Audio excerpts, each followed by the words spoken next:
Musique, Frédéric Huttman.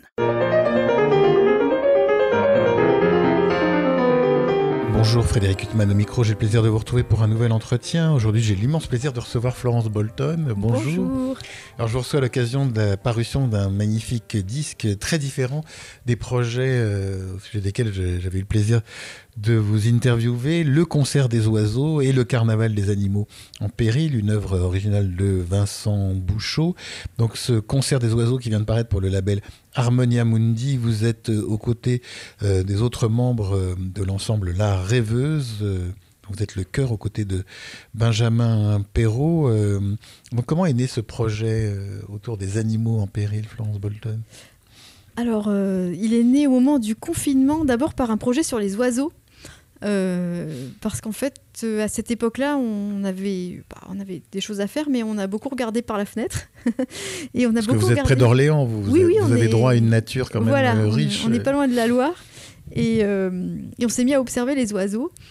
Et de fil en aiguille, on s'est dit, tiens, les oiseaux, ça a toujours été un sujet d'inspiration chez les compositeurs. Finalement, il n'y a pas tant d'animaux que ça dans la musique. Enfin, si on compare avec la peinture, par exemple, on voit vraiment des animaux partout.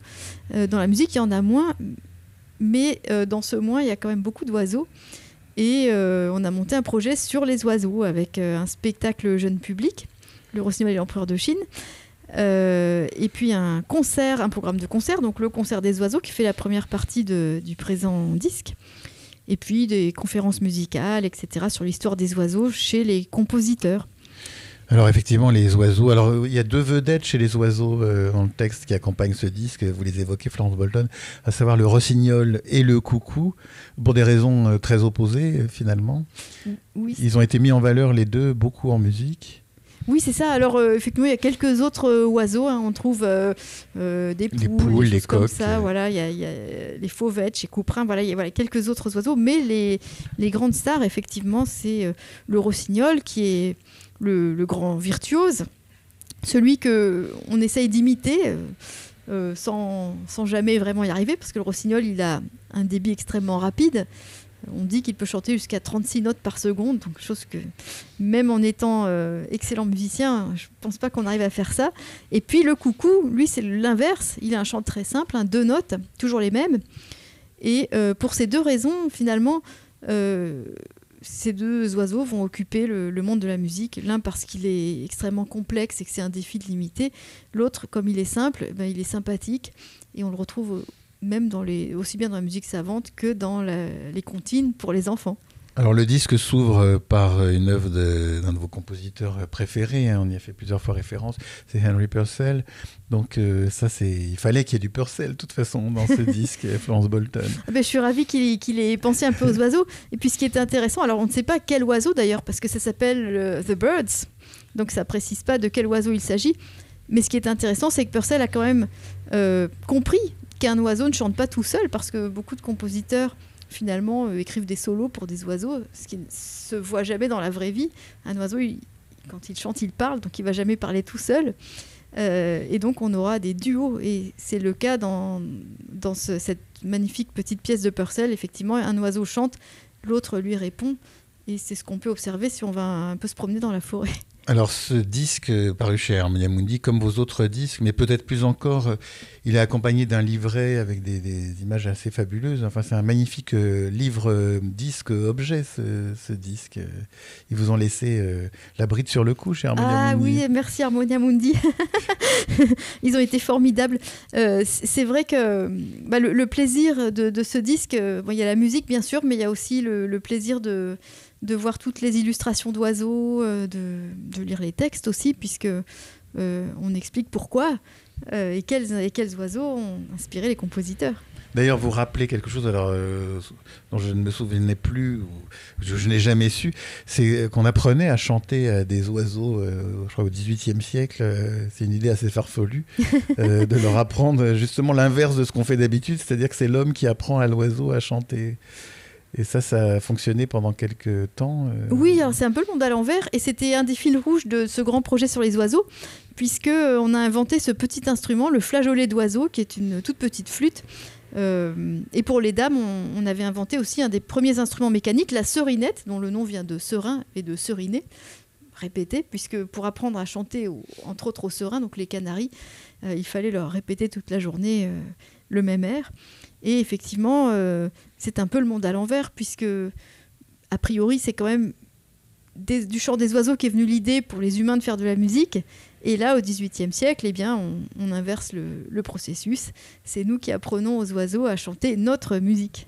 Alors, ce qui est incroyable sur ce disque, c'est le nombre d'instruments que vous interprétez, vous, Florence Bolton. Alors, basse de viol 7 cordes, basse de viol 6 cordes, et puis d'autres instruments. Sébastien Marc, il a des flûtes à bec soprano, alto, flûte de voix, flûte à bec ténor, Kosuke Nozaki, flageolet d'oiseau, etc.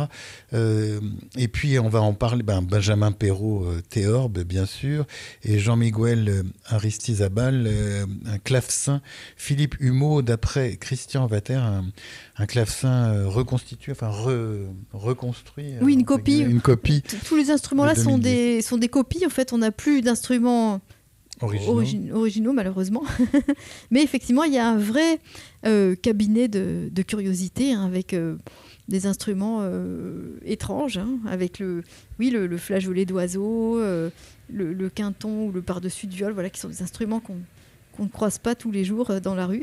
Mais tous ces arrangements, justement, comment vous avez conçu ce disque avec des arrangements très différents en fonction de chaque œuvre? Ça a dû être une construction d'une difficulté et d'une longueur extrême, Florence Bolton. Alors, le disque, il est construit en trois parties. En fait, finalement, il y a une partie de musique baroque autour des compositeurs qui ont essayé d'évoquer l'univers des oiseaux à une époque où les oiseaux étaient bien tranquilles, enfin on ne pensait pas du tout que les oiseaux étaient en péril. Ensuite une partie XXe siècle avec des arrangements de Ravel, Saint-Saëns, voilà, des gens qui connaissaient bien le répertoire baroque, puisque par exemple Saint-Saëns a édité l'œuvre de Rameau, etc. Donc il s'est inspiré de La Poule de Rameau pour Poules et Coqs du Carnaval des animaux. Donc il y a cette espèce de jeu de miroir entre le baroque et le XXe siècle. Et puis après on passe encore dans la dimension d'après, c'est-à-dire on va arriver à Vincent Bouchot et le Carnaval des animaux en péril, qui lui-même est un miroir d'aujourd'hui de celui de Saint-Saëns. Donc voilà, tout se répond. Mais oui, alors c'est incroyable. Donc cette première partie, alors je dois dire qu'il y a un sommet émotionnel pour moi, c'est votre transcription des fauvettes plaintives de François Couperin, extrait du 3e livre de pièces pour clavecin. Ça, c'est vraiment une œuvre bouleversante, ces fauvettes plaintives. Ça s'imposait de toute façon aussi. Oui, alors c'est la joie de pouvoir arranger du répertoire de clavecin, chose qui se faisait déjà à l'époque, mais pour 3 instruments, puisque c'est une pièce de clavecin que nous avons arrangée. Et c'est vous qui les avez arrangés? Oui, c'est Benjamin Perrault qui a fait l'arrangement. Après, pour ce qui est du Ravel Saint-Saëns, ça c'est Vincent Bouchot. Oui. Voilà. Et oui, ce qui est touchant chez Couperin, c'est quand il parle des oiseaux, il rajoute toujours un caractère, parce qu'une fauvette, c'est pas du tout plaintif, oui. Ça veut rien dire pour un oiseau, mais voilà, comme on a une pensée d'humain, hop, les fauvettes plaintives, le rossignol en amour, les linottes effarouchées, voilà, Couperin, il va toujours mettre un caractère, coller un caractère à l'oiseau, et c'est ça qui va donner la couleur générale de la pièce. Il y a aussi le rossignol en amour de Couperin, qui est une magnifique... alors des œuvres aussi moins connues de Jacob van Eyck ou Théodore Schwarzkopf ou Jean-Baptiste de Bousset. Vous avez choisi, vous avez fouillé beaucoup dans le répertoire pour trouver ces œuvres? Oui, il faut trier un peu pour avoir vraiment raconté quelque chose. Alors ce qui est marrant, par exemple, avec la pièce de Schwarzkopf, que personne ne connaît, Théodore Schwarzkopf aujourd'hui, sauf si vraiment on s'intéresse à la musique allemande du XVIIe siècle. Mais ce qui est drôle, c'est qu'il invente une sorte de duo comique entre un rossignol et un coucou, chose qui ne va jamais se produire dans la vie réelle, puisqu'un rossignol va parler avec un rossignol et un coucou avec un coucou. Et là, voilà, on a une sorte de Laurel et Hardy, enfin de duo symbolique entre l'excellent, le virtuose, et puis le coucou, en plus qui est joué avec une flûte basse. Donc ça fait un espèce de gros coucou qui fait coucou comme ça, là. Donc c'est comique.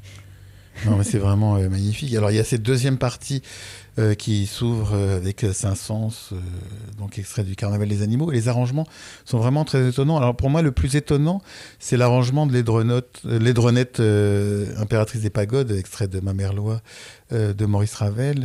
Alors là, l'arrangement, il est assez ahurissant. Oui, alors Vincent il est Bouchot. très chinoisant. Oui. Alors après, voilà, Vincent, il arrange, et puis des fois, il met aussi un peu des choses à lui, donc c'est pas 100% Ravel arrangé, mais on peut dire c'est du Ravel Bouchot. Et il est parti de la version pour orchestre, parce qu'il y a eu une première version chez Ravel de Mamerlois pour piano. Piano 4 mains, et puis il y a la version pour orchestre avec un ballet, enfin avec un prélude en plus. Voilà, et du coup, Vincent est parti de la version pour orchestre, et il a eu envie d'essayer de reproduire un peu les timbres qui sont aussi très riches chez Ravel. Par exemple, au moment du gong, c'est le théorbe qui tape sur les cordes, ça fait blong, ça fait un peu comme un gong. Voilà, donc il y a des petites trouvailles comme ça tout au long de la pièce pour essayer de retrouver un peu les sonorités de la version pour orchestre de Laidronette. C'est la première fois que la rêveuse pénètre le répertoire du XXe siècle ou du XXIe siècle, où il y a eu des antécédents. Alors vous aviez déjà joué des arrangements d'œuvres plus contemporaines. Oui, alors on a tous fait de la musique contemporaine par ailleurs, mais après on a déjà travaillé avec Vincent Bouchot. Sur plusieurs projets. Alors celui-là, c'est bien qu'il soit au disque, parce que comme ça, il va rester gravé dans le marbre. Mais on avait déjà, fait plusieurs choses avec Vincent. Et donc, il y a cette partie-là aussi avec une œuvre de Benjamin Britten. Donc, il fallait, après Purcell, que vous mettiez aussi un des grands génies de la littérature musicale anglaise, Florence Bolton. Oui, qui connaissait bien, lui aussi, la musique baroque, il connaissait bien. Et c'est une œuvre qui est faite pour un chœur, puisque le frère de Britten, Robert Britten, avait un chœur de garçon. Et donc, Benjamin a écrit pour son frère. C'est chouette d'avoir un frère qui écrit de la musique pour son chœur. Et donc c'est chanté par deux chœurs. Là, du coup, on fait une version instrumentale aussi arrangée par Vincent. Donc c'est une version Britten-Bouchot, quoi. Vous avez toujours ce lien très fort avec la musique anglaise. Il y a cette série de disques dont 2 volumes étaient parus chez Harmonia Mundi. Et on attend la suite avec impatience. Londres, il y a eu 1700 et puis 1720. Oui, et là on prépare 1740 qui va sortir fin août chez Harmonia Mundi. Donc ça, c'est un répertoire qui est pour vous indispensable, Florence Bolton. Vous avez un attachement personnel. Oui, alors mon père est anglais, c'est peut-être ça qui fait que je m'intéresse à l'Angleterre. Mais Benjamin Perrault aime aussi beaucoup la musique anglaise. Je pense qu'on a un amour pour cette musique qui n'est pas toujours facile à jouer en France, d'ailleurs, parce que les programmateurs ne sont pas forcément à fond sur la musique anglaise, à part Handel qui est un peu européen, quoi, bien sûr, mais c'est vrai que si on pouvait faire plus de concerts de musique anglaise, moi je me plaindrais pas. Oui, alors que quand Purcell ou Britten sont à l'affiche, les gens adorent. Oui, parce que après ils ont un tel génie que... Donc il y a toute cette phase avec Saint-Saëns, Britten, Rameau, La Poule, et qui se termine par ce thème extrait de Mamerlois de Maurice Ravel. Et puis il y a une dernière partie, vous le disiez, alors plus contemporaine, vous avez eu l'idée, après ce carnaval des animaux et particulièrement des oiseaux, d'évoquer les animaux en péril. Donc ça c'est la partie aussi originale du disque. Comment ça s'est passé ? Vous avez commandé à Vincent Bouchot cette partition ? Oui, alors on lui a demandé d'écrire ça. Alors on va dire que c'est un peu la partie militante du disque, puisque ça parle de problèmes vraiment actuels. Avec le baroque, on est plutôt dans une partie poétique. Et donc, oui, Vincent a eu l'idée de... On s'était dit que ça serait bien de faire un nouveau carnaval des animaux, qu'on pourrait appeler carnaval des animaux en péril, puisque aujourd'hui on parle vraiment du problème de la biodiversité qui est en chute libre. Et par rapport à Saint-Saëns, qui avait fait un choix d'animaux tout à fait consensuels, des animaux qu'on connaît bien, des poules, le lion, voilà, des poissons, des cygnes, voilà, tout ça, les lions, etc. On les voit au zoo, donc voilà, tout un tas d'animaux familiers, entre guillemets. Et puis à l'époque, on n'a pas cette idée de disparition des espèces. Exactement, on est dans une époque où l'animal, il est marrant, quoi. C'est plutôt drôle, le carnaval des animaux. D'ailleurs, Saint-Saëns avait plutôt une réputation de compositeur sérieux, et ça c'est vraiment une suite drôle et bien. D'ailleurs, il a pensée. refusé que ce soit joué de son vivant. Exact. C'est dire à quel point ça sortait de son champ. Voilà, surtout c'est marrant d'y penser parce que finalement aujourd'hui on connaît surtout Saint-Saëns par son carnaval des animaux. Alors qu'à l'époque, effectivement, c'était l'œuvre visiblement qu'il affectionnait le moins, mais souvent il y a des compositeurs comme ça, comme Ravel avec son Boléro, ou Ducas avec l'apprenti sorcier qui triomphe avec une œuvre mais qui veulent plus en entendre parler parce que ça cache la forêt. Voilà, c'est ça, et c'est très intéressant d'ailleurs. Alors du coup, on avait envie de partir de ça pour faire un carnaval des animaux en péril, et Vincent a eu l'idée, que je trouve assez drôle, de faire un choix d'animaux, comme il dit, moches et peu sympathiques, parce que c'est vrai que souvent, quand on parle des animaux en péril, on va toucher, enfin je parle des médias, etc., qui vont plus toucher les gens s'ils montrent un éléphant ou un animal, une peluche, genre un panda ou un koala. Oui, ou les baleines qui disparaissent. Voilà, tout ça touche tout de suite les gens. Or, on ne s'occupe pas de ceux qui sont en début de chaîne, les insectes, par exemple le concombre de mer ou des trucs comme ça.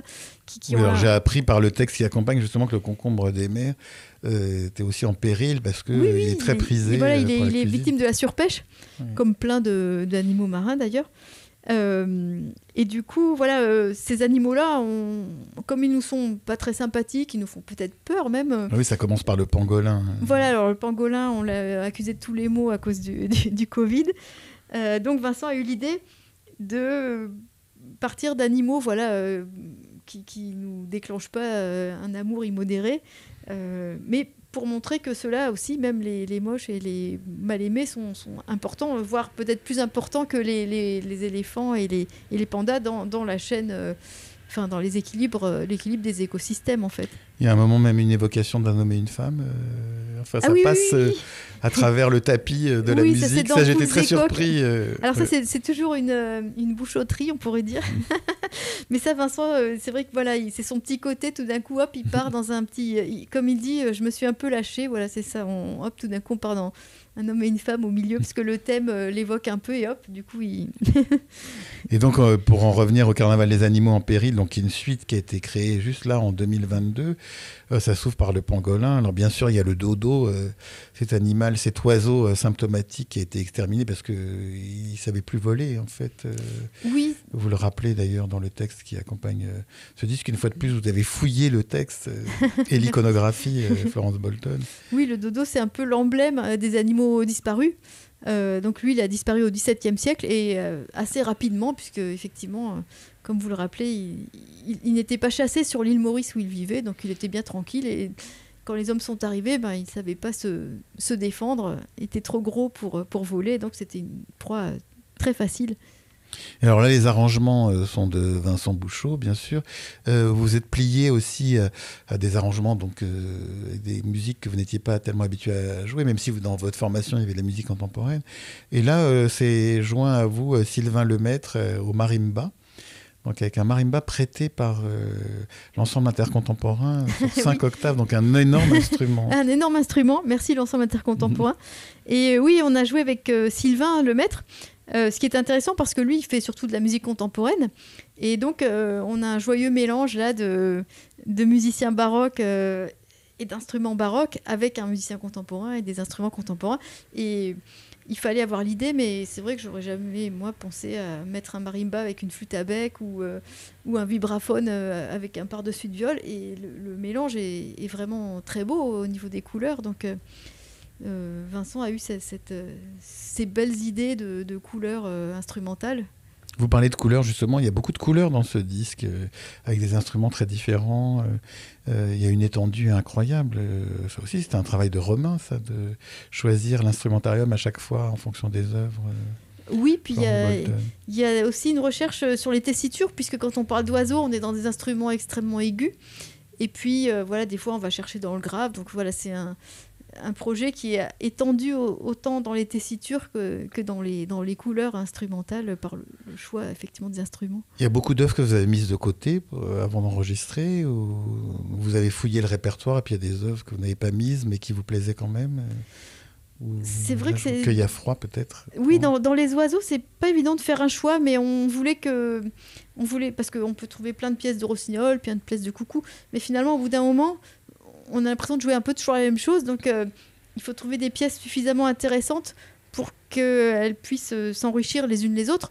Par exemple, le coucou, c'est vrai que c'est un peu... on a toujours des pièces un peu bébêtes, un peu comme le coucou de Corrette qu'on a mis là-dedans, mais qui a un intérêt parce que d'abord, il a inspiré une pièce de Milhaud, mais qu'on n'a pas mise sur le disque. Mais il est joué à la musette de cour, c'est l'occasion de faire entendre cet instrument, il a été écrit pour ça. Mais ça, c'est l'exemple type du coucou un peu coucou suisse mécanique. Et puis, il y a ce merveilleux coucou au fond des bois de Saint-Saëns. Et on trouvait que c'était une très belle idée de mettre ça, puisque Saint-Saëns a su vraiment capter la poésie du coucou dans son environnement, donc au fond d'un sous-bois, sans doute un peu sombre. Donc il y a une poésie autour de ce coucou, et on n'a plus le côté un peu bébête du coucou qu'on peut avoir souvent dans la musique de coucou. Florence Bolton, l'ensemble La Rêveuse est vraiment installé maintenant dans le paysage musical français et même étranger. Ça fait combien de temps déjà que votre ensemble existe ? Alors, on a décidé de créer La Rêveuse en 2004 avec Benjamin. Ah oui, donc il va y avoir des événements. Oui, on a 20 ans l'année prochaine, c'est ça ? Oui, voilà, c'est donc ça. Donc on attend des événements. Oh là. Et alors, ce qui est très intéressant aussi dans le texte qui accompagne, c'est que vous rappelez que les instruments que vous jouez aussi sont des instruments en péril, puisque là vous parliez de copies d'instruments sur lesquels vous jouez. Effectivement, il y a ça aussi, cette idée que vous avez, c'est la résurrection de la viole de gambe, d'autres instruments qui étaient complètement disparus. Oui, une partie des instruments baroques ont effectivement disparu au cours du XVIIIe siècle. Et ils étaient enseignés essentiellement à l'oral. Hein. On a des traités, mais après, c'est pas toujours précis, parce qu'on trouve un traité qui dit faites comme ci, un autre qui dit ne faites pas comme ci, faites comme ça. Donc voilà, la vérité est sans doute au milieu. Mais quand on rompt cette chaîne-là, et de même pour la fabrication des instruments, quand on arrête d'en fabriquer, eh bien, un siècle après, quand on redécouvre les instruments et qu'on essaie de les jouer, on est complètement perdu. Et d'ailleurs, ce qui est intéressant, je parle pour la viole de gambe, par exemple, que je connais mieux, mais c'est vrai que quand on a redécouvert la viole de gambe à la fin du 19e, début 20e, c'est très intéressant de lire les écrits sur cet instrument, parce que les gens trouvent que ça sonne comme une guimbarde, vraiment texto... on trouve les gens ont tellement dans l'oreille le son du violoncelle moderne que quand ils écoutent une viole, ils trouvent que vraiment c'est grillard, pas grillard, mais c'est aigre, ça sonne pas, etc. Donc il faut arriver à faire un grand travail de réhabilitation de l'instrument aussi, pour que les gens se remettent ce son-là dans les oreilles. Mais alors le violoncelle, on a eu Pablo Casals qui était le grand génie qui est à l'origine aussi de la résurrection. Enfin, pas la résurrection, cet instrument il a été joué dans les orchestres, mais au niveau soliste du violoncelle. Mais pour la viole de gambe, quels sont les grands noms justement qui ont participé de cette résurrection de l'instrument, Florence Bolton ? Alors, il y a eu des violoncellistes, d'ailleurs, au début du XXe siècle, qui ont réessayé de jouer la viole de gambe. Mais après, on ne peut pas dire que l'instrument est vraiment intéressé. C'est seulement dans les années 60-70, avec vraiment des Harnoncourt, toute cette génération-là, qu'on recommence petit à petit à jouer de la viole. Elle était jouée vraiment au début du XXe siècle aussi, mais ce n'était pas un coup de cœur, quoi. On sent que les gens disaient, intéressant, mais vaut mieux jouer Marin-Marais sur un violoncelle, par exemple. C'est ce qui s'est fait. Alors, quand on parle de La Rêveuse aussi, et quand on voit le nombre de concerts que vous donnez, et je m'en réjouis, Florence Bolton, on est impressionné. Et vous partez notamment en tournée au Canada. Donc, c'est un pays que vous avez déjà exploré plusieurs fois sur le plan musical. Et vous allez jouer ce concert des oiseaux ou d'autres répertoires Oui, là-bas ? Alors on va jouer le concert des oiseaux au Canada, et ça fait plusieurs années qu'on fait des tournées au Canada, donc on a un peu nos habitudes. Mais cette tournée-là, celle qui est en avril 2023, c'est une tournée de 2020 qui a été reportée. C'était assez compliqué au moment du confinement de reporter toutes les tournées internationales. D'ailleurs, il y en a qui ont été reportées une fois, puis ça ne marchait pas la fois d'après, parce qu'il y avait encore des protocoles et des restrictions. Donc, voilà, tout ce qui était international a été vraiment très perturbé. Donc là, on est sur une tournée de 2020 qu'on fait en 2023.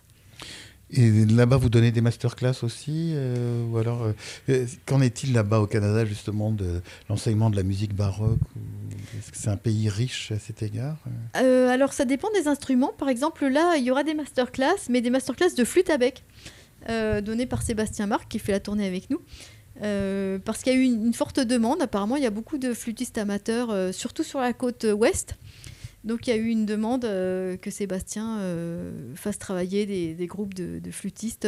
Alors c'est des flûtistes amateurs là, mais parfois effectivement on a des demandes au sein d'universités, voilà, pour des futurs professionnels, voilà, ça peut arriver aussi.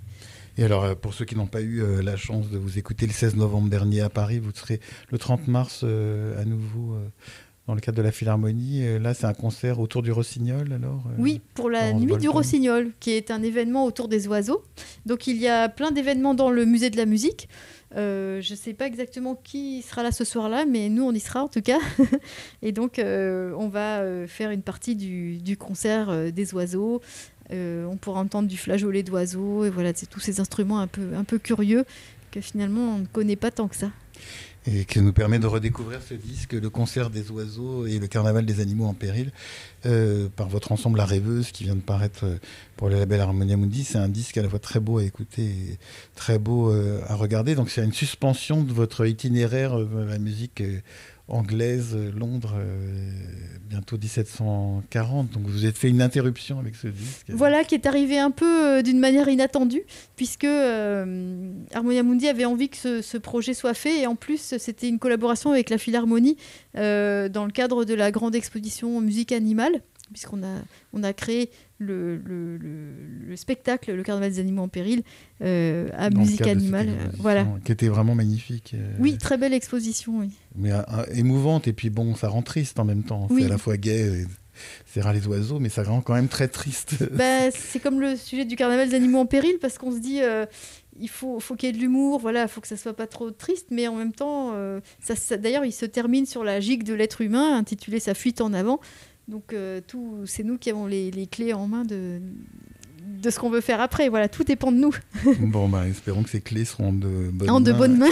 Et en attendant la suite de votre itinéraire musical anglais, Florence Bolton, je rappelle l'apparition de ce concert des oiseaux et du Carnaval des animaux en péril, donc cette œuvre originale de Vincent Bouchot, par votre ensemble La Rêveuse, paru chez Harmonia Mundi. Il aimerait savoir, merci infiniment d'avoir été mon invité. Merci beaucoup. Pour illustrer cet entretien avec la gambiste Florence Bolton, je vous propose d'écouter Les Fauvettes plaintives de François Couperin, puis Le Coucou au fond des bois de Saint-Saëns, Coucou de Benjamin Britten, La Poule de Jean-Philippe Rameau, Poules et coqs de Saint-Saëns et Lait de Renette, Impératrice des pagodes de Maurice Ravel, extrait de son merveilleux Mamerlois. Je vous souhaite une très belle écoute de cet enregistrement de l'ensemble La Rêveuse et une bonne fin de soirée sur RCJ.